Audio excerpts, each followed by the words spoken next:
Okay, it's the next BCM Replacer video. I'm sorry about the reflections in the screen. It's quite bright in my workroom.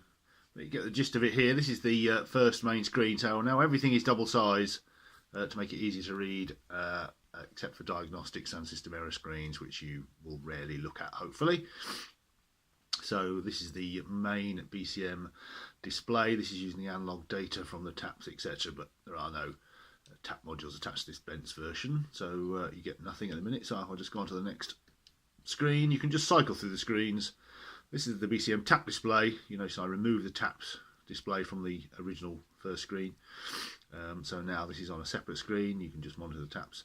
Ignore the little tiny figure right in the bottom left hand corner of every screen. That's just telling me how much data it's taking up in the video memory for the chip, so I can size that appropriately.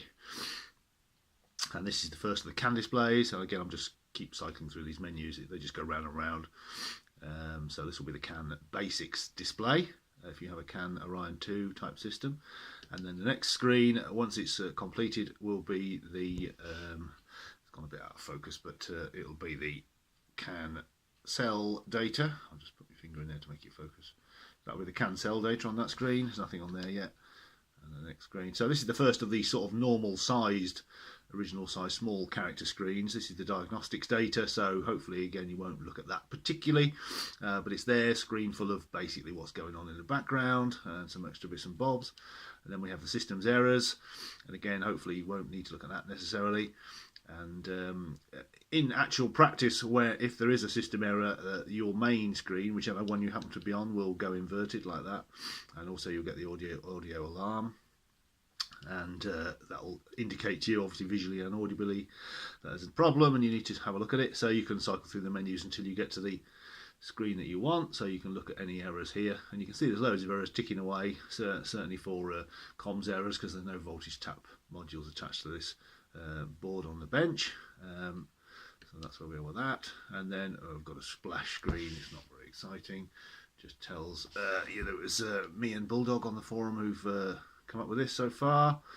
And finally then you've got a blank screen option if you want to turn the display off, and then you're back to the big ones again. So as I said, if you had got an alarm or something was going wrong or didn't like it, then you would get the inverted display, and that's a very easy way of drawing your attention to the screen.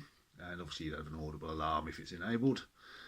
You can disable those, and you will be able to disable the inverted screen.